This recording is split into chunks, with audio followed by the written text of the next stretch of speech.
welcome to our Morning Throners podcast. I'm Nelson. I'm Jeff.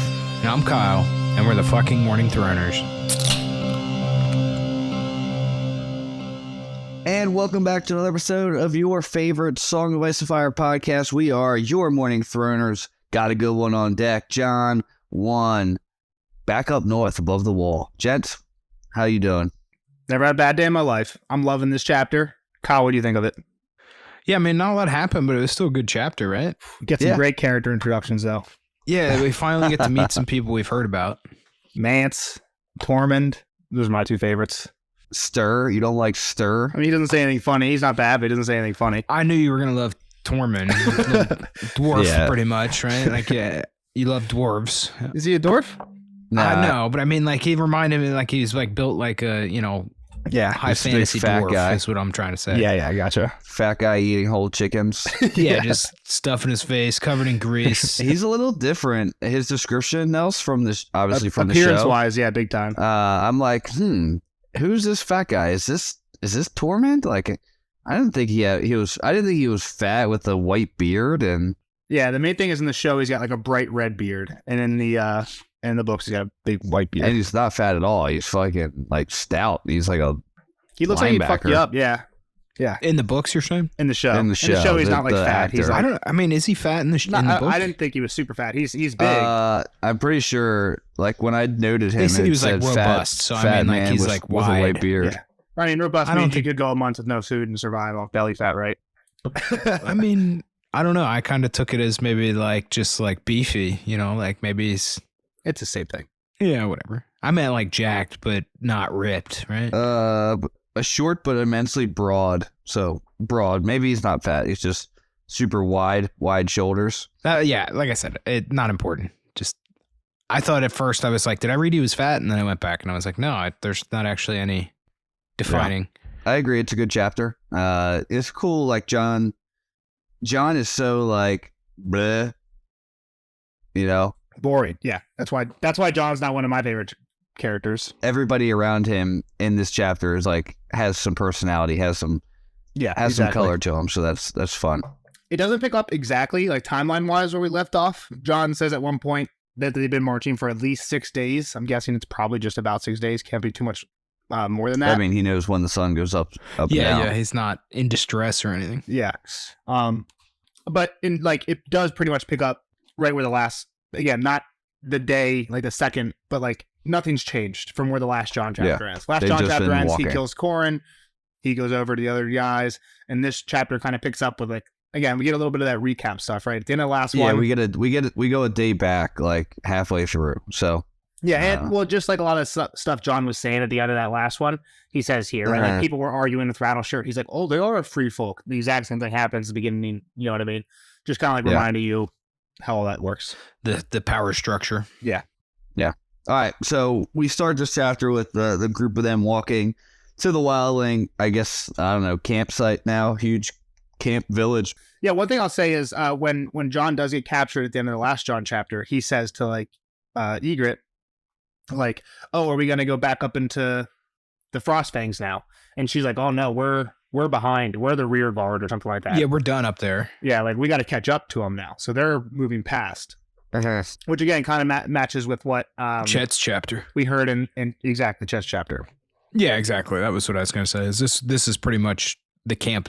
And John even's like, oh man, these people are so fucked if this guy's come down and smash them in the middle. Yep. So we We'll learn see. about some of these guys that John's with now, right? So not like the wildling higher ups, but like just like basically Rattleshirt's band. Some other random cats. I feel like Rattleshirt's probably a higher up, right? Yeah, John says like he was one of the ones whose like name is getting passed around, like that the Night's Watch knew about before he even went ranging. Lord of Bones. But the guys who are with him are Lennel, who, and again, they go over these guys' names when they start like giving out, because they all took Corrin's stuff, right? So Ygritte got his cloak, and she ends up getting his helm because it's too big for Longspear Rick. But Lennel gets his hauberk. Ragwell, who's a spear wife, gets his gloves. One of the bowmen gets his boots. Then we got Longspear Rick, who again is kind of like hanging out with him for the rest of the chapter. Tried on the helmet, but it fit too poorly. So Ygritte got that as well. Yeah. And then Rattleshirt didn't get any armor, but he got the bones. He's got a bag of bones, and he's got Eben's head. He's got to boil that shit. Yep. I mean, he's already got some pretty sweet armor, and the bones are going to be more armor, most likely anyway, right? So he kind of did get armor. I think it's just so we can tell people, oh, these are Corrin's bones instead of just some random dude's bones. Yeah. Yeah. So a couple just notes on John. Ghost is still with him, following kind of behind the pack. And then as it gets darker, he gets closer. Yeah. And then John just notes that like he still sticks out with this group. Like he's in like pure all black. Yeah. Looks like And the he's got enemy. wolf. Yeah. I do think the way this chapter starts is weird just because we've noted it before along the lines of like the Chet chapter. The world was gray darkness smelling of pine and moss and cold. Like, again, like cold is one of those things that like you can't smell cold, but like it makes me think of like others, right? Because like I disagree. I don't know if I did last time or not. Yeah, it's just like when it's that cold, like you feel cold, it tastes cold, like you smell rain's coming. Like I don't, But like it's just to your one of those point, things. Nelson, which I think you're trying to talk about the others or whatever, right? Like, I mean, yeah, I relate smelling cold to like being others type stuff. If you smell the cold, Well, what I was yeah. going to say is that there is a point here, or a spot here, where John and Agreed even, I think, are like super cold, like even around the fire, hands tucked in up in his jacket, like he's like, I shouldn't be this cold, but I'm freezing. Yeah, and that was another parallel to the Chet chapter, and the other parallel to the Chet chapter that I found that again, I don't know what the hell it means, but doesn't Chet like walk over a stream that's like half frozen? Yeah, Like they're out hunting yeah, a I believe so. bear. He walks in across a frozen stream, and then he gets back to camp. And John does the exact same thing here. He's like out with these wildlings, crosses this half frozen stream, and then gets to the wildling camp. Again, I don't know what the hell it means, but yeah, who cares? It's cold as shit up there. Everything is frozen. So if there happens to be a stream, they're walking over it, and it's probably the half thing frozen. is, there's not many paragraphs or like two paragraphs that I'll read together and not know like where that's going to mean something later or not. And both times in the Chet chapter and in this chapter, I'm like, why would George mention this? Like, the stream doesn't come... Because he's making a setting. He's not doing Sure. anything but describing where they are. Or paralleling for some reason that we don't know. Yeah, if you want to be a psycho like yourself and That's what we do. write That's the podcast. a Reddit post on what does the half frozen stream mean? Go ahead. I mean, that is the podcast. Nelson's defense. That is I'm not dying on this hill. Yeah, it is the podcast. Not this goddamn stream. Let's go into like, what does it mean that Corrin Halfhand's bones are in a bag and what's his And so name was the doesn't have his finger bones in his bag anymore. Like, make that parallel. That's a parallel that I Sometimes can I'll at least call be out a like, parallel. okay, there's bones in a bag.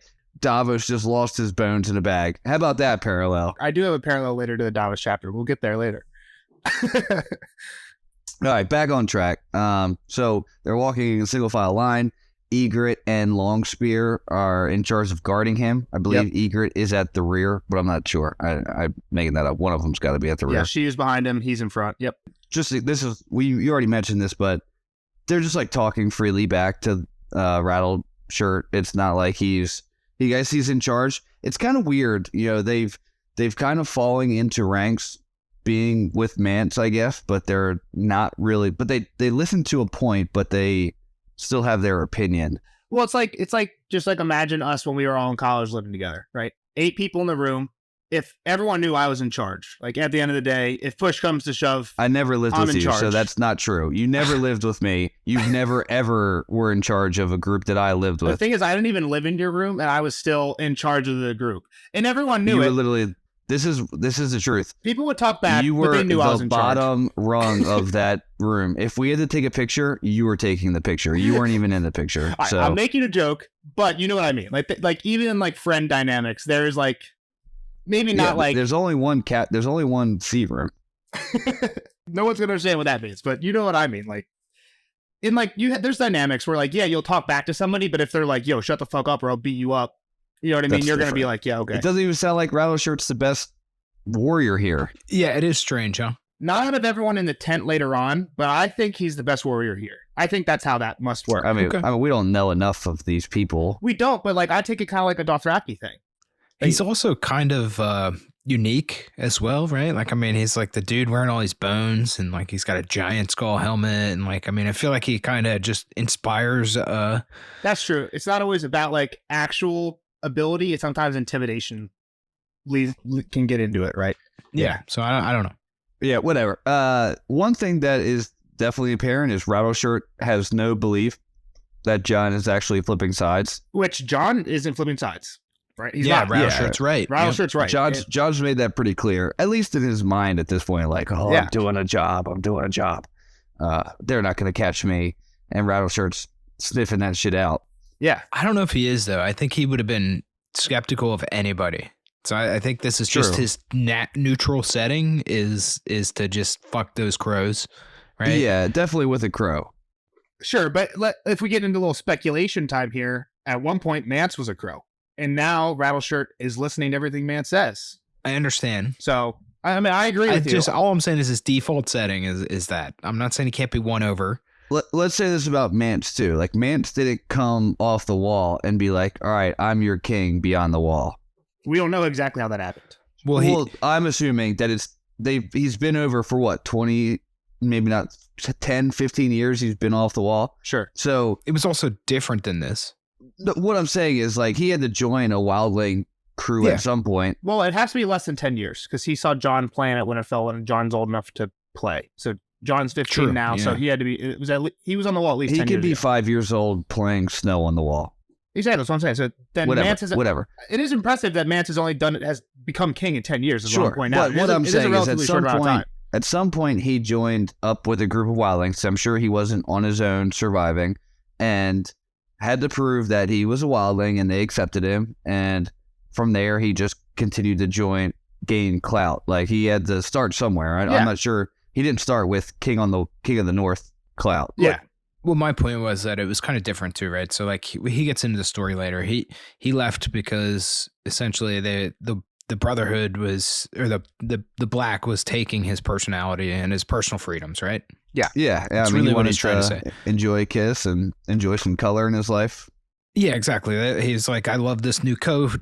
Or cloak. It was a gift from the lady that saved me, and then here they are. They're going to destroy it and just put me back into the ranks, essentially. Yeah.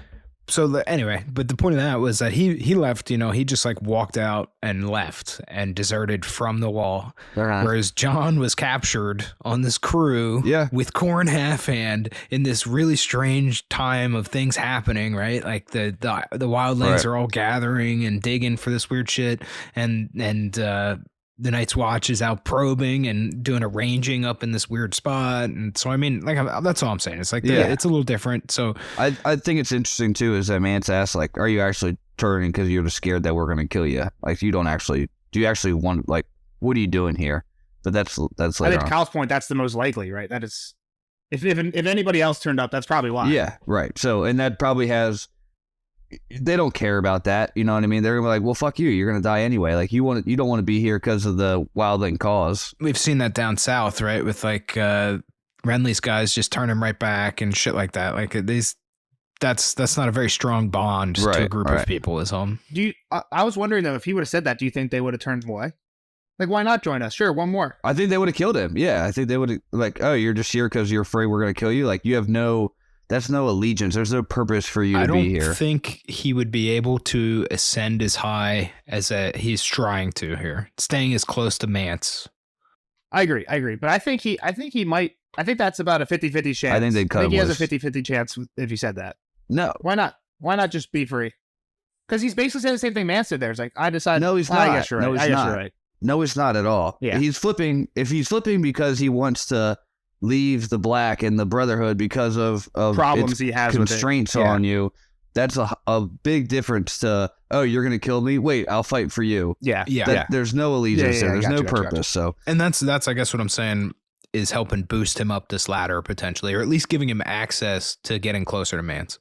I think one thing too I just want to mention, because Rattleshirt not convinced. Rattleshirt's also convinced that Mance is not gonna buy into John as well. Yeah, because he basically says, like, oh, we'll go to see Mance, and then we'll skin him later and shit like that. Yeah. I'm going to put a weasel in you. Yeah. So the next night, or the next part, is they flash back to a night before when it is super cold and they're in a bowl on top of a nameless mountain. And Ygritte and Johnny Boy are kind of cuddled up by a fire.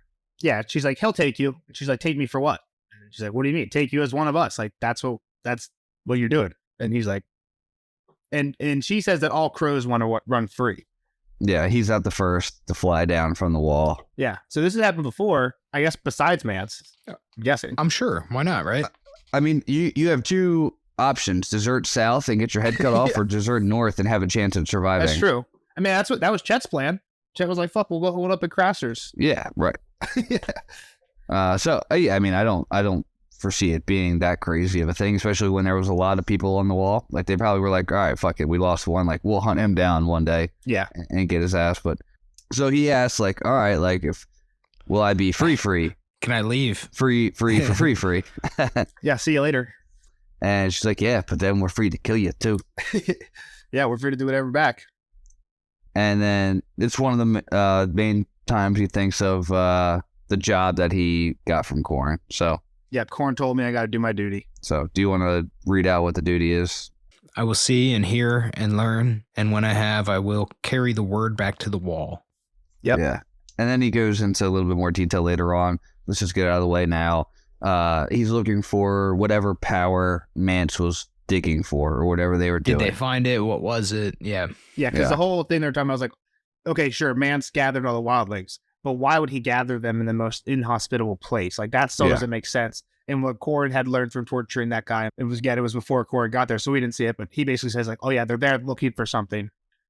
And what all he says here is some power, right? So that's what we got. They're looking for some power in a bad place, and we don't know if they got it or not. John's mission. But I feel like you agreed or whatever. One of them kind of implied they did find what they were looking for. Like, we're done up there now. We're going south. Gotcha. Okay. It's all. I mean, yeah, and I mean maybe that's a prediction or whatever. But so leave it. But that was my understanding of why they were all leaving. Like, yeah, that's over with. Yeah. On to the next. Gotcha. So the next thing is they basically get there. Well, they cross the stream, and then they get met by these outriders. 8 men and women clad in fur and boiled leather. Some in there was like a helm and mail, but mostly not. Mostly just fur and boiled leather.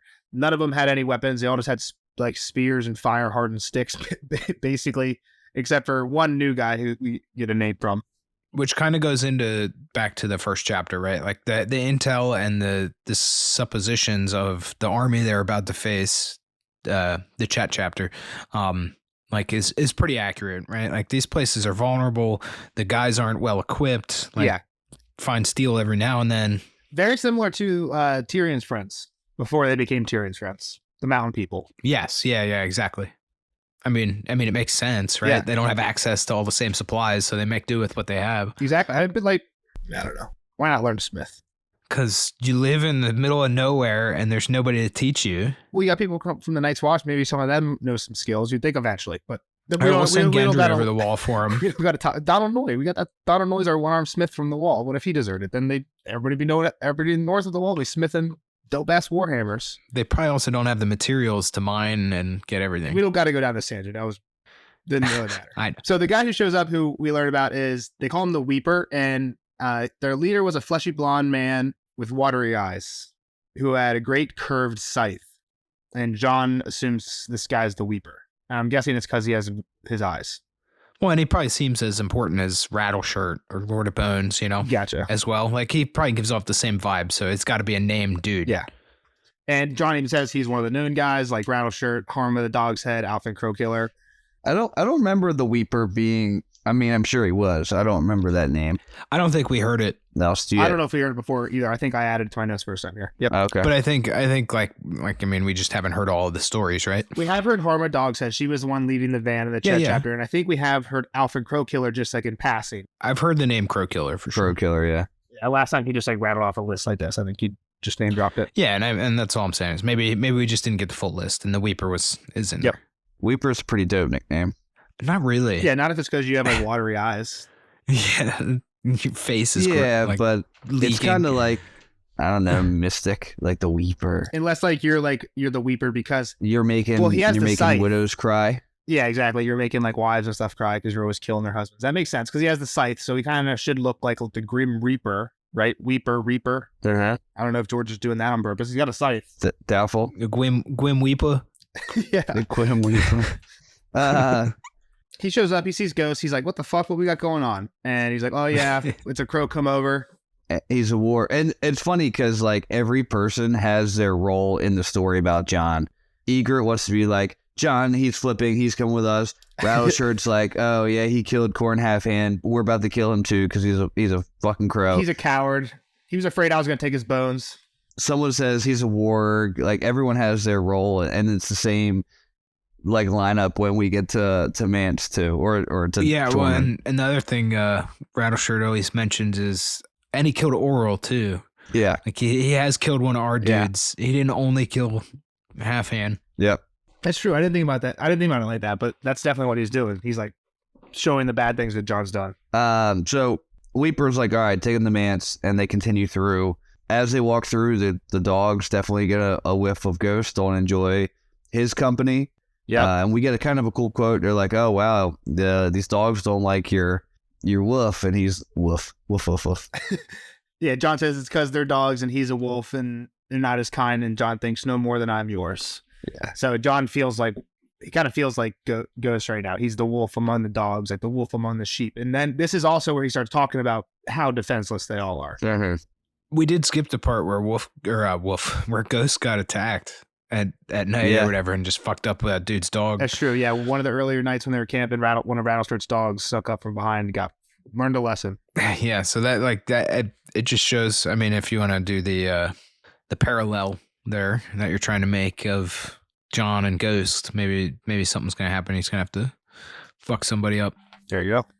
Someone's going to try John. There's 2 predictions. Rattleshirt. I don't know if that'd be good or smart of him to fight any of these people currently, though. Yeah. So as he's walking through, there's a dude making a bunch of spears. There are some kids sparring with wood.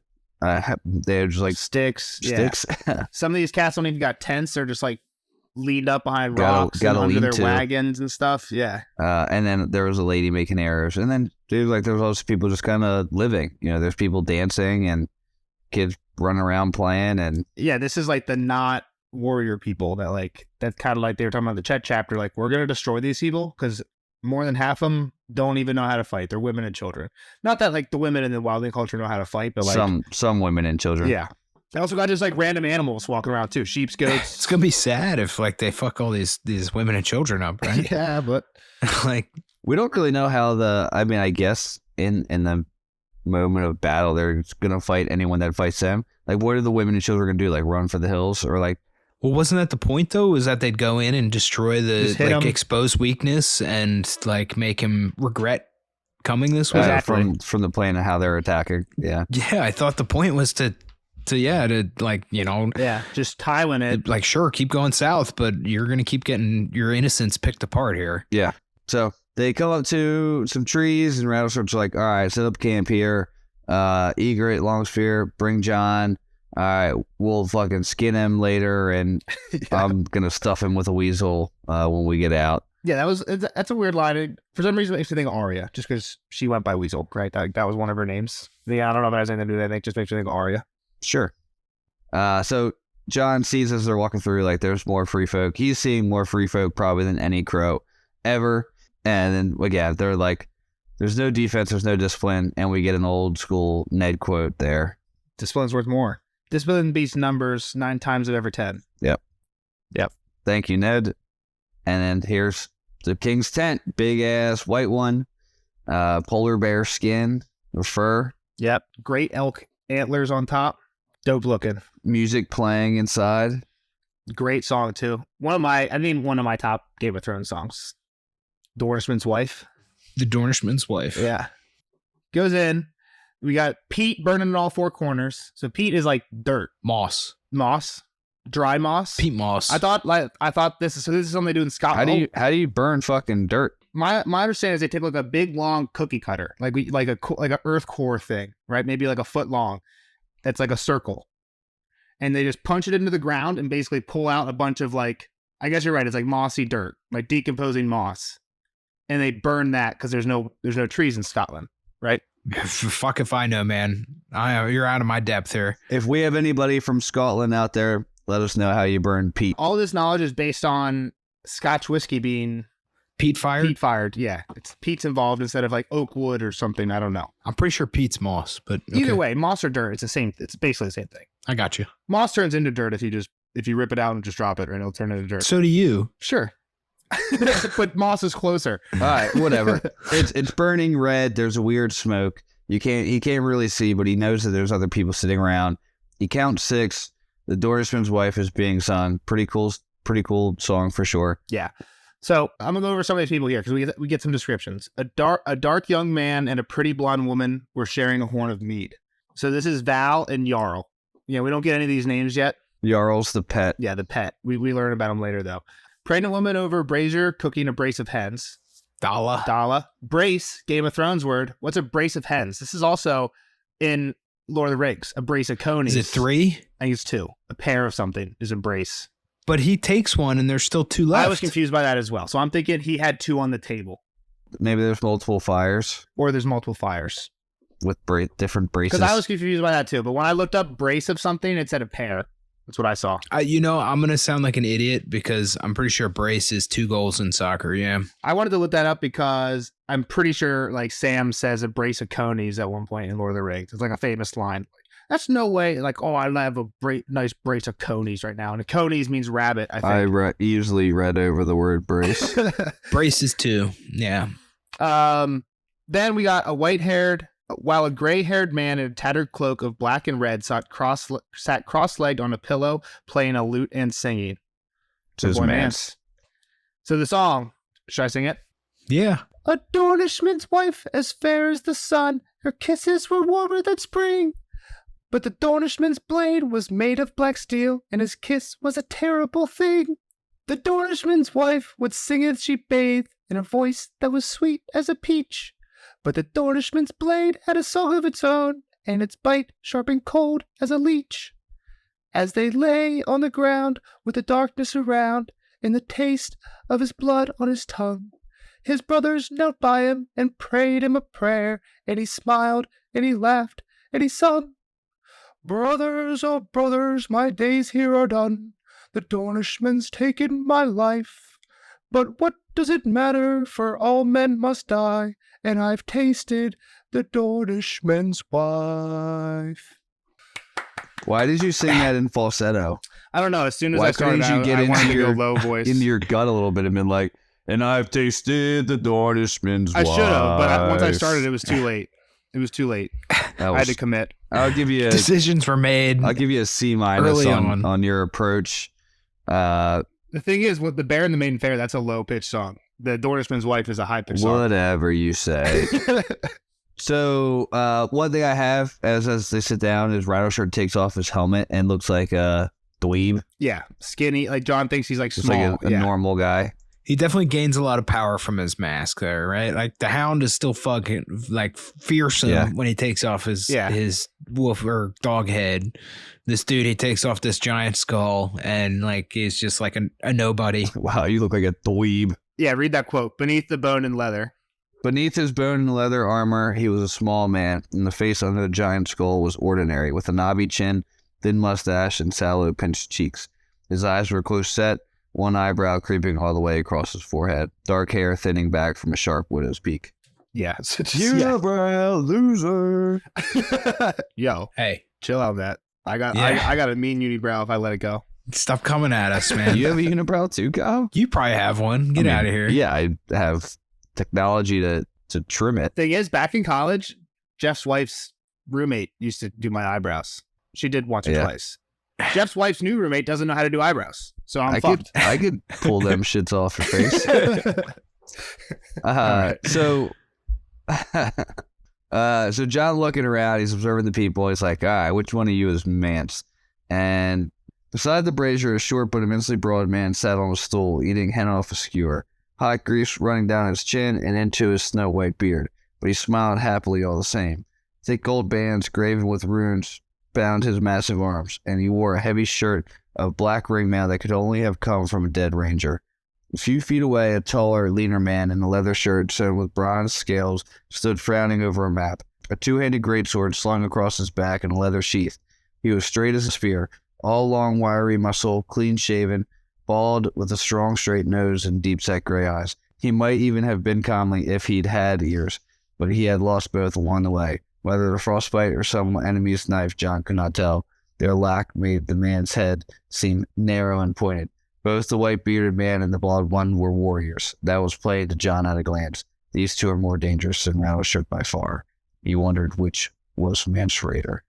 Yeah. Chala has his ears, man. What? Chala, right? yeah, Cella. Cella, son of Czech. Tyrion's ear lady, yeah. On the necklace. You said son of Czech. Daughter of Czech. Daughter of Czech? I don't know, man. I think that's right. Yeah, so these, we find out later, Tormund and Stir, I think is how people say it. Stir. So I wonder what, like, I mean, he read them and they seem pretty badass, and he read Rattleshirt, doesn't seem badass, but like, and also he describes these two as warriors, and does he ever describe like Mance like that? No, Not really. definitely not. I mean, we just got the description. He was a gray-haired man in a tattered cloak, Yeah. sitting cross-legged on a pillow. No warrior sits cross-legged. Playing some guitar. So after the song, the earless man asked what the hell is he doing here? And again, we get the story. Rattleshirt's like, he killed Oro, he's a warg. Eagret's like, he's one of us. And then they ask Jon his name, and he tells him, Jon Snow, and also calls him Your Grace. Yeah. And he's thinking to himself, like, should I bend a knee? Yar, yar, yar. Yeah, so again, it makes sense that he thinks it's Styr, because Styr's the He's one the like first one that questioning talks. him. Yeah, Well, he's the like first one questioning that him. He's speaks. got the stick up his ass, right? He's standing real straight and tall, and you can tell he's been around. Yeah. But yeah, Tormund laughs. He's like, are you blind? Like, How could a king with no ears? You put a crown on and his all face to his neck. coming next. Yeah. And he just crushes his chicken, greasy fingers. Yeah. And he tells him to turn around. He might find what he's looking for. Jon turns around. The singer stands up. Mance introduces himself. And he tells Jon that he knows who he is. He's like, oh, you're Jon. You're Ned Stark's bastard, the Snow of Winterfell. And Jon's surprised by this. And like, when word get north, like, say Mance never went to Winterfell. Like, would he knew that Robert was coming to Winterfell. Wouldn't he know that there's a bastard? I guess maybe he would, but how would he know that that's Jon? Yeah, I think I was lost here how he knew too. I think to the point of it too, and I was, to be honest, lost as well. Or like, did he like drink with Benjen one time, and Benjen talked about just Ned having a bastard and that being the only, I mean, I'm sure there's more Snows up here, but yeah. Or when I thought, to be honest, when he said, I saw your face twice before, he was speaking of seeing Benjen and Ned and seeing Jon's face within them, not actually physically seeing him twice. Agreed. You forgot that Mance had actually seen Jon twice, Jeff, when you were reading this? No, I knew that he went down there, but I didn't know that he saw, like, now knew that Jon was there that too. close to Jon. Like, Gotcha. Oh, Jon was the little kid about to push snow on us. Yeah. Or I talked to him, physically. But yeah, this is Kyle. This is the kind of thing that like we would talk about in the spoiler section in the first Jon, because the first Jon chapter is the feast. Like, yeah, I'm jumping ahead a little bit, but Okay, yeah. like that's the feast, and there's no mention of Mance. There's no mention of anybody there, but there's a mention of like, I was wondering of the that. singer, of like the harpist or whatever who's playing. Who Mance says he was like, yeah, I sat in the back and I saw you and I listened to the harpist. There's a mention of like, yeah, somebody was playing the high harp, and then Mance says the same thing, right? So it like he has and he knows about the wheelhouse and stuff, so it makes sense that he knows. But like, it wasn't too much planted in that chapter, but it's interesting to go back like when you reread and be like, oh, Mance, everything that happened here, Mance also saw, type thing. You know what I mean? Yeah. No, I was not expecting that. Yep. Pretty cool deal. I also, I guess my problem was I didn't realize how short Mance had been north of the wall as well. Like, I mean, they might have mentioned it, but this really kind of hammered it home. Yeah. Back to we talked about that already, but so that kind of changed my perspective. You know what I'm saying? Like, I didn't think he was wearing the black close enough that he would have seen Jon alive. Yeah. Gotcha. What is interesting to me is that he climbed the wall, went over, joined, as a freelancer or whatever they call it, but he's wearing black with some red stripes in it. He's not really. Yeah, I guess the red stripes. By that time, he's a wildling. He could have changed into he could have been wearing whatever. Yeah, I mean, I guess, but then aren't they like, oh, this guy's a wildling? I don't. Well, what's the wildling uniform? Just furs? Like fucking furs, yeah. Like he's joining a southern company in summer. Furs and leathers, the same thing that peasants wear. He's joining a southern company, and so they're probably wearing like at least cheap leather down south, or like a cheap cloth. They're not wearing fur and King's Landing flea bottom. Well, he could bring some with it. He says he doesn't, but he brought a bag of silver. He could have bought some. I don't think it's crazy. He doesn't, but he doesn't mention it, but he doesn't mention it, so I'm assuming he doesn't. He could have wore leathers under his furs, left his furs outside. Yeah, black leathers. He's not dying. He's not dying. Well, they don't have a supermarket, Nelson, to go buy some clothes. John, when he gets here, he says all the wildlings he sees are wearing furs and boiled leathers, which means they know how to kill animals and make leather. You get leathers from animals. Okay. And he'd look like a wildling, is what I'm saying. He'd look like a wildling. What I'm saying is, what do peasants in the north wear that the wildlings don't? He's not with peasants. He's with He shows up as as a singer, as a sword, as a warrior, as a soldier with a lute that can play the harp. I didn't take it as a soldier. I just took it as a singer. He was just a singer. Which I guess you're right. Normally, I guess singers as musicians should be dressed fancier than most people, but I didn't think there was anything weird about it. So right when he first starts talking to him, coming dressed as Davy Crockett with a beaver on his hat. Who the fuck knows what he was wearing? That's all I want to say. Let's on to the next. We jumped ahead a little bit when he first started talking about how they talk about the song, and John had mentioned earlier it is a weird song because it's about the Dornishmen, which are literally the South as it gets. Super South, yeah. I want to stay on this topic real quick. I don't want to pass on, because if it's that easy to cross the wall and blend in, then it shouldn't be that hard to become a deserter, is all I have to say. Well, we talked about this in the Chet chapter. Like, there's no photo ID. You've been harboring this the whole time. It shouldn't be that hard to become a deserter. It shouldn't be that hard. So it isn't. So then but people are afraid to desert south. I would say, though, besides the actual climbing of the wall bit, what makes it easier for Mance is he wasn't in blacks. He was going over in leathers. We don't know. Whereas if you desert from the wall, you're in all black. I'm sure he wasn't wearing all blacks, but yeah, and if you're a deserter from the Night's Watch, the first person you come across, you just better hope he's a shady guy. And he's like, yo, give me some clothes and I'll pay you some money and we're good. You know what I mean? And then you're okay. But Mance didn't have that problem because he wasn't in all blacks. All right, whatever. So Mance asked if he actually killed the half-ant. That's the next big part of this deal. So yeah. Did you truly kill my old friend? And should I praise you or curse you? Kind of a cool little conundrum. I think it kind of shows who Mance is a little bit, right? Yeah. Like, he doesn't seem like that bad of a dude. I don't know if he is a bad dude. He just didn't want to be his vow. I wonder what he was on the wall for. Now, do you have any clue of Mance's? I do. I don't know if we've heard it before, so I'm afraid to say anything. I feel like we might have heard it, but I'm not sure. So I'm not going to say it. We do get like a description of like what he looks like here a little bit more. He was middling height, slender, sharp face, strewn brown eyes, and long brown hair that had gone mostly to gray. There was no crown on his head, no gold rings on his arms, no jewels at his throat, not even a gleam of silver. He wore wool and leather, and his only garment of note was his ragged black wool cloak, its long tears patched with faded red silk. And I wasn't saying that to try and like win that argument, even though I think I do win that argument with that quote. I was just like saying that. And I'm saying he still would look out of place. He would still look out of place. If you took the cloak off, he looks totally fine. He's in wool and leathers. Whatever. I agree. So yeah, he goes through some more of the introductions. He basically says who everybody is. This is Magnar of Then. That's Styr. So Magnar of Then. Then he says Magnar means Lord. So this is Styr, Lord of Then. So Then's probably just some place north of the wall. And this guy's the Lord of it. Then he goes to introduce Tormund. He's like, this ferocious chicken eater is Tormund. And then he's like, and then Dala. And Tormund's like, yo, hold the fuck on. You gave Styr his Give me deals. my titles. Yeah, give me mine. So Tormund's titles. Jon Snow, before you stands Tormund Giantsbane, Tall Talker, Hornblower, and Breaker of Ice. And here also Tormund Thunderfist, husband to bears, the mead king of Ruddy Hall, the speaker to gods, and father of hosts. Oh, that sounds more like me. Oh. Well, Jon Snow, I'll find the wargs as it happens. No, not a starch. Yeah, I love me some Tormund. So next, Mance introduces Dala, and he basically says, treat her as you would a queen. She's carrying my kid. And last two, Val, Dala's sister, and Jarl, Val's pet. And Jarl objects, saying he's no man's pet. Tormund jokes, saying Val's no man. You should notice that by now. And Mance, I think this is cool. He says, there you have it, Jon Snow.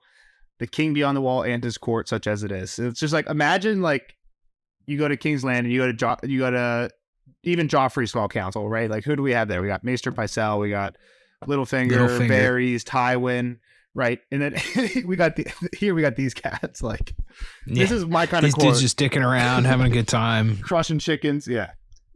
So as we get to that, man starts asking Jon some questions. So the interrogation begins, and pretty basic stuff. Nothing too intrusive. Yeah. How did you get here? Where'd you come from? It's weird that Jon says Winterfell from Castle Black. Castle Black. Why wouldn't he just say Castle? Yeah, I mean, maybe it matters. I don't know. I mean, Mance already threw out Winterfell. Mance already told him he knew he was from Winterfell, so it doesn't matter. But I don't think he's really. It doesn't matter. It doesn't matter. I agree with word though. I thought. I mean, maybe he's hiding that he was at the Fist's First Men. Like, obviously, that would be more telling. If I asked you where'd you come from, I mean, it's a weird thing to say. But like, you might say that day. I'm like, oh well, this day. You might say where you were born is what I'm saying. Yeah, I think part of it is they just went through all those other titles and everything too, right? Like Bastard of Winterfell, Lord Snow of Castle Black. Like Tormund made a big show of it, so he's making a big show of it too. You know. Yeah, going through the whole thing. Next one is why is he this far away from home? And then doesn't really let him answer. Ask Rattlesnake how many of the crows were with him. There was 5 total, and one climbed the mountain and got away. It's our boy Stone Snake. He might be out there somewhere. I know, right? I was a little excited to see that. Me too. So he has Eben's head, so we knew he was dead, and Corran's dead, so we knew he was dead. And the last one was Squire Dalbridge went sent up to he went to hold the thing, and then we heard the horn, and they're like, "Oh, he's fucked." But I was wondering if he was still alive, but he's not. He's dead. So he got Squire Dalbridge. And then asked Jon to confirm, was there actually 5 of you, or were there more? And Jon gets away with the lie. What does he say? He says it was just us. It was just the 4 of us, but the half hand was worth 20 common men. Which basically saying it was more than 5, but just because half hand counted as more. But he basically gets away without telling anything about the whole ranging of the other 300 men at the Fist. Yeah. I mean, I don't know if that's. He was telling the truth without telling the whole truth. I don't think he actually told a lie. Yeah, he withheld some information. I get you, but later he lies because he says the next question, the follow up is, why were you with Corran then? Because I know Corran's from Shadow Tower and you're from Castle Black, so why are you two together? Yeah. How did you from Castle Black? Yeah, I mean, I think he's definitely building on his questioning, right? And you're like, well, how the fuck did you guys meet up? Or why did you meet up? I guess you're right. This is even the next answer could be construed as still true. He's like, oh, he sent me to the half hand for seasoning. Oh, he didn't send me to the Shadow Tower for seasoning. He sent me to the half hand, which is still true. It was just oh, go 2 steps that way to the half hand. The one weird thing too, if you're Mance and you're kind of trying to read through bullshit, I don't know if he knows Benjen is missing or not, so maybe that would tell. But if his uncle is first ranger at Castle Black, couldn't he season him? So that's true. I don't know. That would be something where bullshit radar, but maybe he knows Benjen. It hasn't been there. Well, this was something else I was thinking. So it's coming up right here. So he basically says okay, yeah, you were with Corran. Steer asked why he was in the Skirling Pass though, and Jon here he says he's answering truthfully. It was because all the villages were empty. It was the free folk had vanished. And Mance here says vanished and not just the free folk. What the fuck does that mean? Because the only person I can think of who vanished is Benjen. So is he talking about Benjen? That's the only thing I could think of. The animals, Nelson. Yeah, I was thinking more so just life in general. Just wildlife is all gone. Okay. I guess that makes sense. But I mean, you're bringing up a point that I'm not saying no. I mean, we even talked about that. All the other, the woods are dead. North of the wall ones here. Yeah, it's quiet. Yeah, that makes sense. I just thought it was weird. I didn't know what it meant, but that makes sense. Yeah, and then he asks who gave you up? Who told us we were up this far, or up this way? And Tormund blathers out, "Oh, I bet it was Craster." It were Craster, or I'm a blushing maid. I told you, Mance, that creature needs to be shorter by a head. And Mance is like, you fucking idiot. I knew it was Craster. I wanted to know if Jon was going to lie. And, I stepped in that. See, lad, that's why he's king and I'm not. I can outdrink, outfight, outsing, and my members thrice the size of his, but Mance is cunning. He was raised a crow, and the crow's a tricksy bird. So that comes up later when they're alone. And I think this is where he's like, okay, get the fuck out, you idiots. Man says. And Tormund's like, even me? And Man's like, you especially. You dumbass. You're the reason everybody's got to go. Exactly. Yeah. You lost it for everybody. Tormund doesn't argue. He's like, nah, I only know where I'm unwanted, sticks a chicken in his pocket, and he's out. I'm sure he's not too upset. Licks his fingers, laughs. Yeah, he's out. He says, me and the hens are leaving. That's the best part. So Mance asks him to sit down, offers him some meat. Dala stays, cuts up the meat, and gives them each half, and then offers him some meat as well, and he takes them both. We get into the guest right. Did you know guest right before this, Kyle? Maybe not officially, but I mean, it makes sense, right? Yeah. I can't remember if it was mentioned before while we were reading. I feel like somebody might have said that once you dined with somebody. Yeah. I think maybe Kat might have said it. Like, maybe. I don't remember, to be honest with you. So yeah, I don't remember exactly, but I think right before that, he calls him. John calls your grace again. He's like, that's not something we hear up here. Most people call me Mance. Some people call me the Mance. And just later, because John goes to call him your grace again, and catches himself and calls him your Mance. I guess your Mance will work. He says, why not? Yeah, but he basically says here, he's like, Tormund was right. It is a tricksy bird, the crow. But I was a crow when you were no bigger than my babe here in Dala's belly. It's not even born yet. So don't fuck with me, Jon Snow. Yeah, I've seen your tricks. Trixie, is that a Game of Thrones word? That's a good word. I feel like it's a little too playful to be used in like a serious conversation. Gollum like says this, it a bunch of times. If you watch Lord of the Rings, you'd probably watch that. That's what it's from. Trixie. Trixie Hobbiters. Yeah. So Mance wonders if he knew how he knew him yet. Like, all right, did you put it together? And I think John's only real guess was that someone sent word ahead. Yeah. Which is weird here because what Mance says is we have no trained ravens. But when they were on the run, the whole time they had that raven, maybe it wasn't a raven, they had some bird, eagle watching them the whole time. What do you mean? It was the wark, wasn't it? Sure, but can't you use that to send a letter? Maybe. Yeah, I bet you could. Make a letter to Mance. Are they rolling around with ink and feather and scroll? Like, this is the wildlings. We're not talking about... Mance knows how to read. Should know. Maybe not. Mance might not even. Yeah, I don't know. He's not there to write the letter. Well, he's there to read it. Okay, we're going on. So he's like, nope. But I don't know. Mance was like, I've seen your face twice before. Oh yeah, he gives him the hint that he's actually I've seen you twice. Yeah.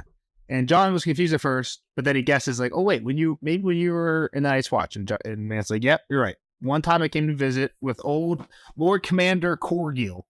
Came to visit Ned at Winterfell. He was one of the dozen that was like guarding the Lord Commander. Mm-hmm. Give the fun story with the snow. Rob and John playing the snow. They dump it on Fat Tom. Did you guys tear up missing Fat Tom? No, not at all. My eyes were drier than the desert. He drowned. I think Fat Tom died in King's Landing with Ned. Ale Belly drowned. Yeah. Ale Belly, yeah, fuck. Fat Tom's an OG. But yeah, I remember Fat Tom was there because Fat Tom was there when Arya had to sneak by him or something. I remember that, yeah. Yeah, Arya would fuck with Fat Tom. Everybody fuck with Fat Tom. Poor Fat Tom getting snow dumped on here. Fat Tom's been dead for 2 books. He's still getting fucked with. Then the cool one is that he climbed the wall when word that Robert was coming up. He must have changed his clothes into something that would have blended in. So one interesting thing here before that is, like, he says there's more commerce between the wildlings and the Night's Watch than you think. That is an interesting comment. Like, what does that mean? Well, I mean, he does show you another thing. When he was injured and about to die, they took him to a wildling to save his life, which at that point you would think the wildlings were like, fuck this guy. Like, they must have gave him something then. Like, so I think that's kind of what he means. It's like, if we give them something that they really want, they're willing to at least save us. Or I would say one thing that you might think is a little too extra, but people have talked about in the fandom is if Night Watchmen go to Molestown, yeah, that's not free. Where do Night's Watchmen make money? Nothing they do with the wall pays them. So if they want to make money, they got to be trading with somebody. Do they trade with the wildlings? It is like where this theory goes, and it all comes from who pays for the horse money. Exactly. Yeah. So I mean, it makes sense, right? Like black markets spring up when there's a need. Black markets. You're Black talking brother about market. night markets. like you're talking about like the swords and stuff. We were talking about that earlier, right? Like, so like there's a need for like weapons and things up north of the wall. These people have it. Exactly. Like, what if you're in the Erie and you had a connection to the Stone Crows? You could definitely make some money there, right? Yeah, exactly. So, I mean, I'm sure it happens. Why not? Well, it's curious, like how like Mance took a bag of silver, he said, with him. How does he get money? Exactly. Where did that silver come from? Like, they didn't just mine that silver and turn it into coins north of the wall. Yeah. Again, Exactly. I don't think this is a super spoiler, but I will say that we hear at some point of people trading with wildlings from the sea because they have the whole seaward face. So anybody who can get a boat up in there, like people from Essos and stuff, you can get a boat up to the coast above the wall. So that's literally the only entry point I can see. Yeah, I mean, I could definitely see, like, you could get some nice furs and shit like that.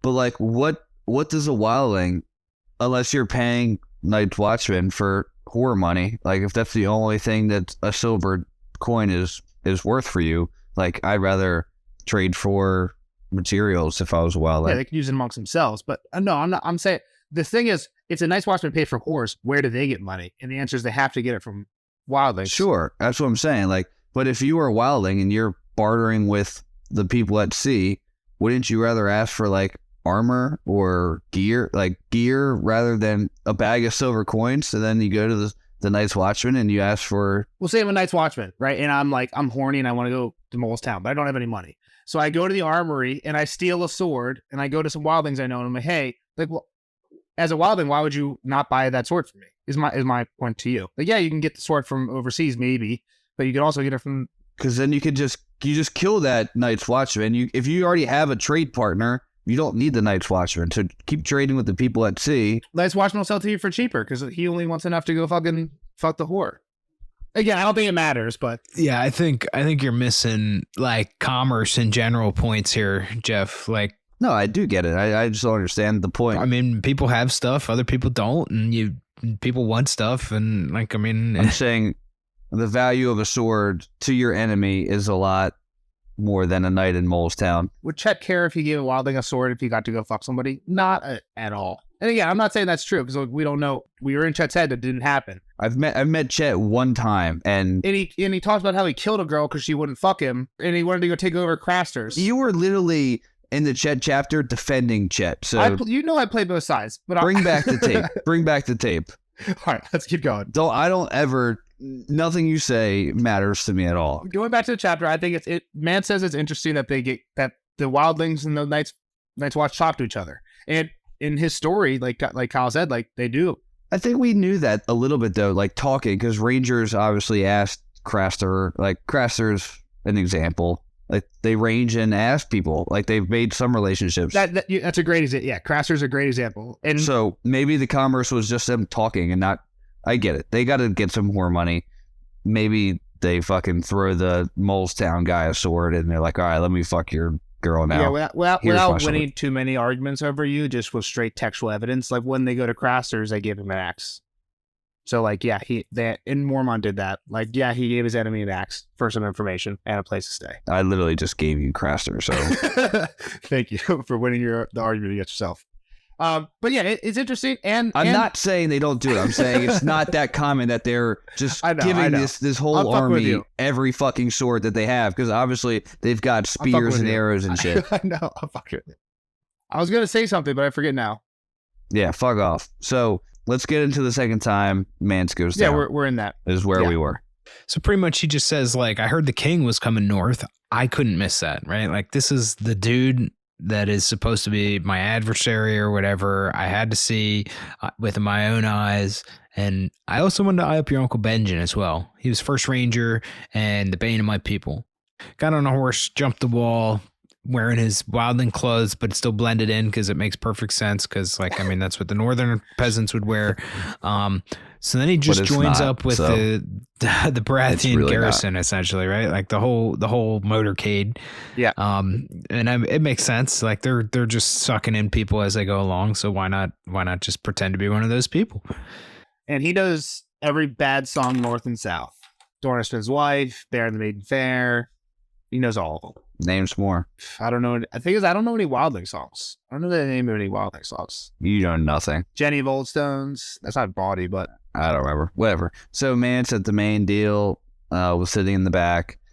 Ends up sitting near John. Just looking at all the kids, seeing Joffrey and whatnot. So this is where they get into the guest right, because John's like, well, if my dad, like, he's like, basically, like, that's ballsy as fuck. If my dad would have found you, like, in Mance Cuts Balls, like, I'm dead. Well, before that, though, John made the connection to Bail the Bard, right? Oh, that's true. Yes, from Ygritte's story. Which, yeah, I mean, it was kind of makes sense why she told that story now, right? Like, well, do you think she knew that he climbed the wall for that probably time? That's a good question. She seems close enough to Rattleshirt. But I don't know if Rattleshirt knows that. Like, I don't know. Mance was probably gone for months. But we don't know when they, like, at the timeline, and I'm going to say the timeline probably doesn't matter here. Like, when did he say, like, all right, everybody get together? Like, he could have climbed the wall when he was just a solo in a wildling deal. I mean, that's still the king, or, you know, like. But he wasn't the king. That's what I'm saying. I'm saying before he. Mance is most definitely the king when he goes over the wall, because he literally says, I wanted to see Robert face to face, king to king. Okay. That's true. I think she could have known. And I think what John thinks here is I think John initially thinks that the Bail the Bard story that he heard was an exaggeration of what Mance actually did. I didn't actually think that until you said this, Kyle, but I think that's actually, now thinking back on it, he thinks that the Bail the Bard song is an exaggeration. Yeah, he's calling him Bail the Bard. And what Mance clarifies, like, no, Bail did everything he sang about. Like, that's actually a true story. I just use that as inspiration. Yeah. I think what Ygritte was saying was it's more so like a famous story about his family and wildlings, more so than Mance actually climbing. I think that happened to be a coincidence that Mance. Yeah. Well, obviously Mance climbed the wall. I think it's almost pretty common practice. I just meant more of why that was written out in the book. Kind of what Nelson was talking about with the streams earlier. Like, why was that the story she told? Right. Agreed. Yeah. I do agree with you there. It's because it fit this situation here. It also paralleled Bran at the exact same time. Yeah, hiding out under. Yep. Yeah. So also, what I was gonna say earlier when we were talking about the wildling commerce, at least the second half of John's kind of story in the last half of the book was like him kind of like learning that the wildlings aren't as horrible as he thinks. Right? He hears the Bail the Bard story. At one point, Corrin tells him only fools like Thorin Small would despise the wildlings. They're just like us. They're just people. Like they're some good, some bad. Right. And now he's actually meeting them. And Mance's story is basically like, yeah, I joined them because they were nicer than the people that I was with, basically. So John's kind of learning, like, yeah, they're not like necessarily the bad guys. They're just the guys that we're fighting. Everything's not so black and white, huh? Exactly. It really does make no sense to me why the wildlings are that enemy. But sometimes they come over the wall and hurt people, right? Sometimes they come down and raid villages. Well, sometimes people south of the wall hurt people too, sure. And they send them to the wall to defend the wall. So they didn't bend the knee, Jeff. They're not paying tax. So then Mance tells a story about how he got cut up. The girl saved his life, stitched up his deal. He wanted the freedom. We kind of hit on all that. And he's like, all right, so like, why did you leave? Like, why are you here?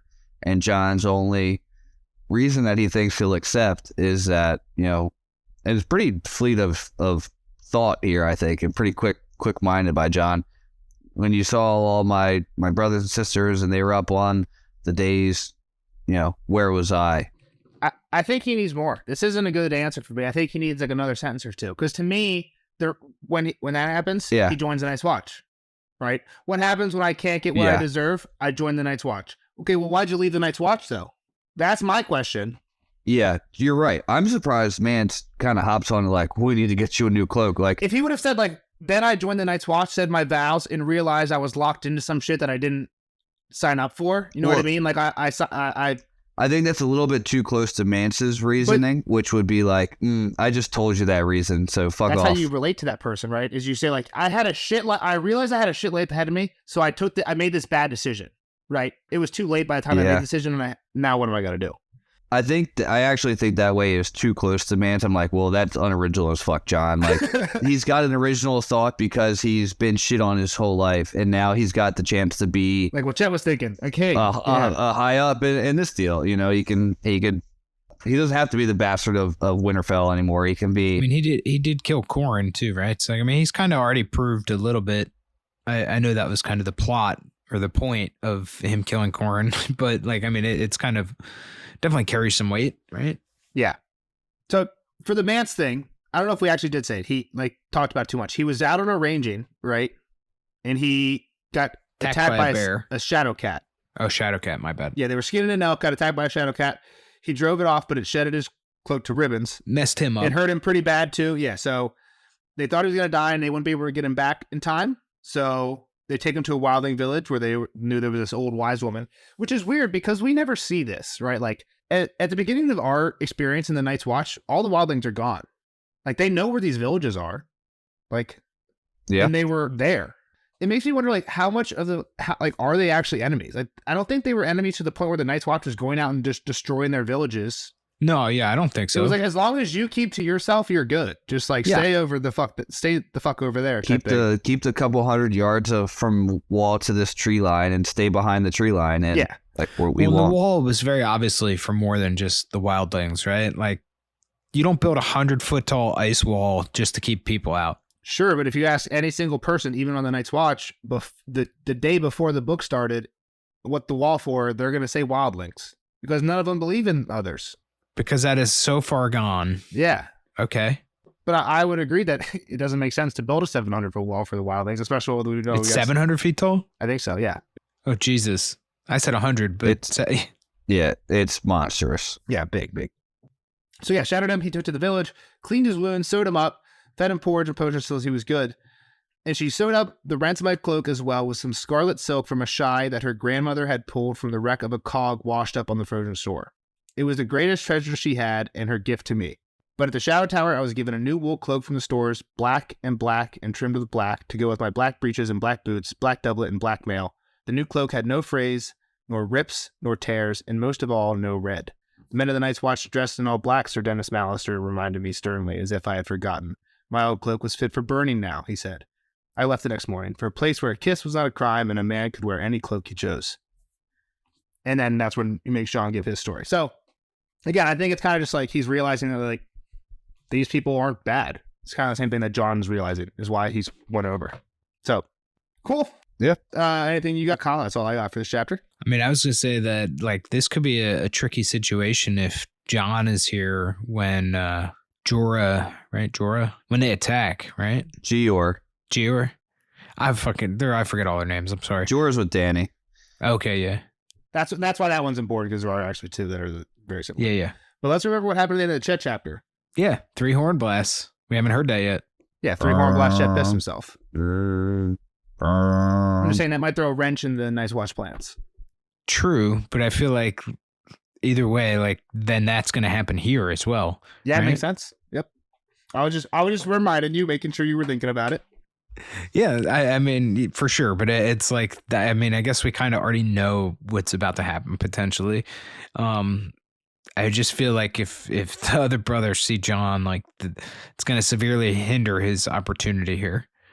Oh, he's not going to be able to have the, trust me, I'm an undercover agent in like the midst of battle. I flip back. Yeah, it's going to be an interesting Does he situation. wait like Stannis' men to see who's actually winning? Yeah. The phrase. Like, all right, Renly's winning. Let's go back. Yeah. John Frey. Yeah, I mean, beyond that, I don't really have much else prediction-wise. Huh? I think he's going to become closer friends with Mance. I guess maybe this is more prediction. Like, I think that'll happen, and I think he'll continue to see that these are just people as well, and kind of gain a little common ground, and maybe that will help against the fight with the others. How's that? I mean, he's still pretty dead set on find out what they're doing. I'm a Night's Watch guy. I know, guy. but I think like you said too, there's bigger things here, and I think when he hangs out with Mance a little more, he's going to see more and more that these are just people. Gotcha. And they're not the monsters that they were made out to be. It's going to be a couple of wildling sympathizer. But it also might give him an opportunity to learn the warging more, right? Like there's some of those people up here, so maybe he'll learn to harness that. That's true. They mentioned it 2 or 3 times that they basically are just calling him a warg. He doesn't even like. He doesn't even know what being a warg means. We've only seen him have half of a real ward dream. Yeah. They were just talking about the wolf, I think, right? When it attacked Corrin. Yeah, that was one of their pieces of evidence, which is pretty much that they have a really good connection. Yeah. So Yep. Who knows? Interesting to find out. Like you guys said earlier, John himself is kind of boring, but he's in interesting places around interesting people. Yeah, exactly. So cool. All right, well, we'll see Kyle in the next one, and we'll see the rest of you guys in the spoiler section for John 1. Bye, Tom. Later, nerds.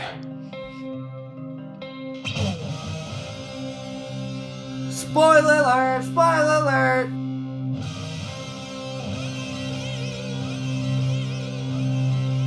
Spoiler alert! Spoiler alert! See you later, Kyle. Thanks for hanging out. Bye, Kyle. Now on to the spoiler section for John 1. Jeff, what are your hot takes? So I don't really have any hot takes. There's one thing that I took a note of, this is interesting before Mance himself spoiled it, which I was kind of upset about, is when Mance is offering John the guest rights. And it's just like, John's actively eating the meat. He's actively drinking the meat.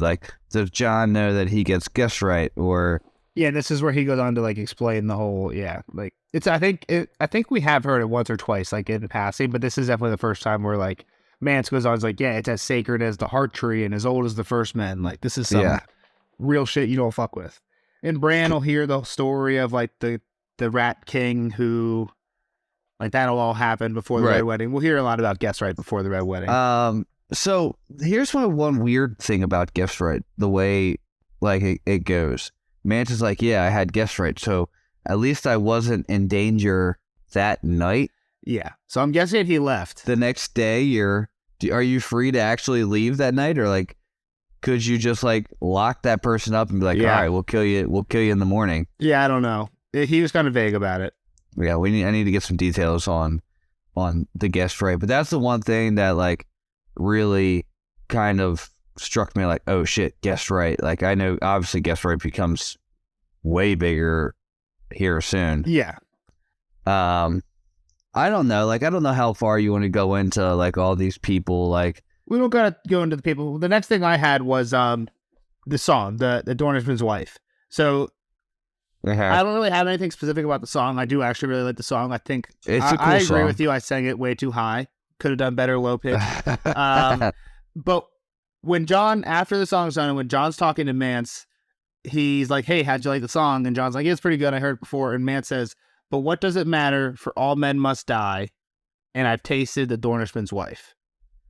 Right. And so it says, "What does it matter? For all men must die. The king bought on the wall said lightly, and I've tasted the Dornishman's wife." So it's even that split up, and this is a big thing. For all men must die. Valar Morghulis. All right, this is what Arya has been saying without not even saying. I think we learned soon. It's kind of part of the.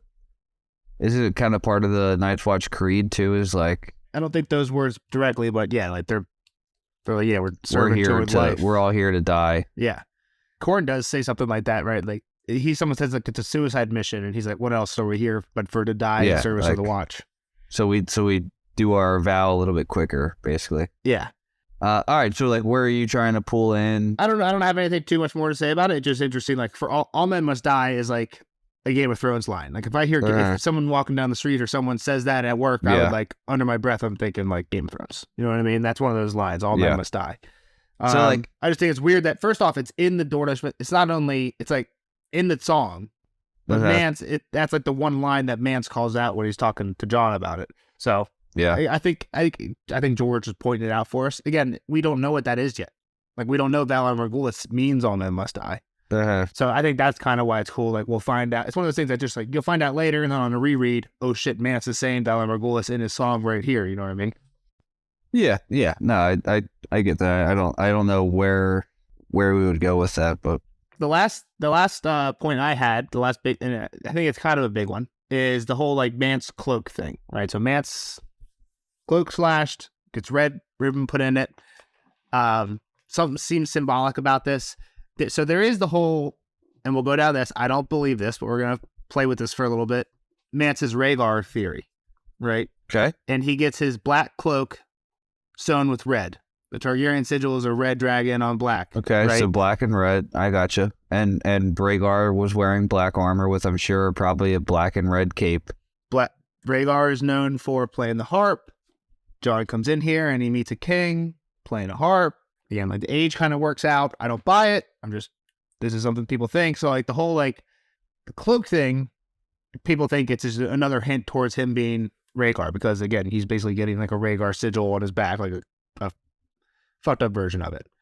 I don't know if I buy that. When I was looking into this earlier, I found this Reddit post. It's interesting for sure. It is an interesting thought. I don't know. Like I've been on this horse a long time.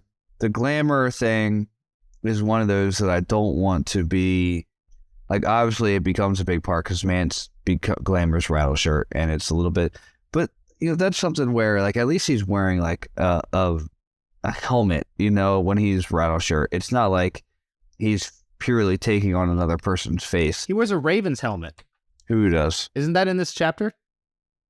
Rattle shirt? No, Mance. No. He wears a Raven's. I'm glad I didn't say that then. He wears a Raven's helmet. All right, what does that matter? That makes me sound like he's a worker for Blood Raven. Who's a Targaryen. Well, that I don't. Fuck. So this isn't what I was just. This isn't about the Raven helmet. This is the Reddit post I was talking about. So this one talks about how the cloak, how it has like the symbolism towards Rhaegar. But this post, and I'll share this post in the Discord, is saying basically I don't buy that. And it says if we look through, we can see that it heavily foreshadows Jon's present and future arc. Mance goes on a ranging. During the ranging, he is attacked. A wood witch mends his wounds and gives him a gift. Mance returns to the Night's Watch, a changed man who sees things different from the rest of the Brotherhood. The Watch cannot accept the changed Mance cannot accept the Watch. Mance deserts and becomes a king who wears black and red cloak. Well, okay, so what they're going for is that Jon comes back. I mean, I'm sure I didn't read the article yet, but Jon's going to come back to actually rejoin the Night's Watch. He then wants to like become partners with the Wildlings, and then he gets killed for it. Yeah. Which makes his cloak black and red because he spills blood on his cloak. Oh, sure. Maybe that's where it's going. I actually didn't read this whole thing. I was thinking red and black cloak because Jon's a Targaryen. Jon is the one that at the end of the story is the king, right? Mance ends up king wearing a red and black cloak. What if Jon ends up king knowing his true parentage with the red and black banner? Right, because everybody says like Jon's a Targaryen. I think also, but what if we go with what the show's ending is? Jon goes north at the end of the show. Yeah, back to north of the wall. And what if Jon does find out his true parentage in the books, does something with the Long Night, and then says, I don't want it, and goes north of the wall to become king behind the wall. But when you reread these chapter, then this is a foreshadowing of Jon. Mance is the foreshadowing of Jon. I gotcha. That's what this post is about. Yeah, okay. I could see parts of that for sure. Yeah, I just want to, again, like, it's stupid to me that it's accepted or people think that Rhaegar could go from fighting at the Trident to just escaping north and then living amongst, like, he's a Targaryen. Like, that's the one kind of type of people that gets spotted out of nowhere. That's why Egg shaved his head. Like, Mance, like, has hair. Well, he's gray haired, but this is different, and he's only like 36. Gray, not white with gold streaks or however they. But he's only 36. How many 36 people are gray or described as gray haired? It's a different time period. The theory about like the Jon foreshadowing thing doesn't have anything to do with being Mance being right. All right, well, I think it's a good foreshadow. I think it's a solid foreshadow. Read a little bit further down. It says the Ashai silk beyond the wall is such a contrivance that it stands out and demands attention. The parallel is obvious. Red woman from Ashai is Melisandre. So I think that goes along with what you're saying, the stabbing. Yeah, and he gets resurrected. Yeah, from the red woman with Ashai, Mance gets saved by the red string. Jon gets saved by the red woman from Ashai.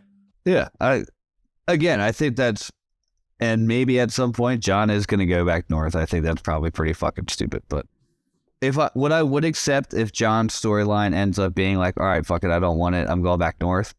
At least take the wall down. Like, I'm going to go north and like, I'll be like the north. You're like, all right, fine. Like, we're still here, but I'm like super far away. Yeah. Or he builds his own fucking castle way out in the north. He starts his own house. They break the wall down and then, yeah. Right. Yeah. Yeah, that'd be cool. I'm in for it. So I do want to talk quick because I just remembered it as we were talking. When Mance says he saw his face twice before, and I mentioned in the non-spoiler that I actually thought he meant seeing his face with Ned and Benjen and not physically seeing it. my mind went to he can see in his face that he is Stark. So that was just kind of my point of like getting into the R plus L equals J of it. Well, if anything, you're anti R plus, like you're at least in Kyle's mind by saying, "Oh, you're Ned and Benjen's." You know what I mean? You look like them. Yeah. That almost throws him off to just like believe that he is just Ned's. You know what I mean? Correct. But yes, I think it would throw off like, oh, well, you've got to be Ned's son. You look just like him, type of thing. Yeah. Agreed. But I mean, it at least would have showed that he has Stark in him, where you kind of. But then again, if you said like Ned and Ashara, like he still has Stark in him. So I don't know, but it shows that it's Benjen and Lyanna, the double Stark, because they always say Ned looks like the most Starky. He's super Stark, and you've seen his face twice. He's got two Stark faces in there. Yeah. That's super strange. Because he's Rhaegar and he's seen both Lyanna and Benjen. Maybe. No, now we're just going crazy. Okay. We've been going for a long time. We're calling it there. There's a lot to talk about from Mance and all that kind of stuff. I'm sure we'll get into some more theories. Mance will be around for a while. There's a lot to come forward. Even with like Val and Dalla and where this baby is going to go. But we've got plenty of chapters of when it actually is coming closer. We'll talk about. Yeah. This was a long one. We'll save some of those other ones for other shorter chapters. So we'll see you guys in the next one. Thanks for listening. And bye-bye. Bye.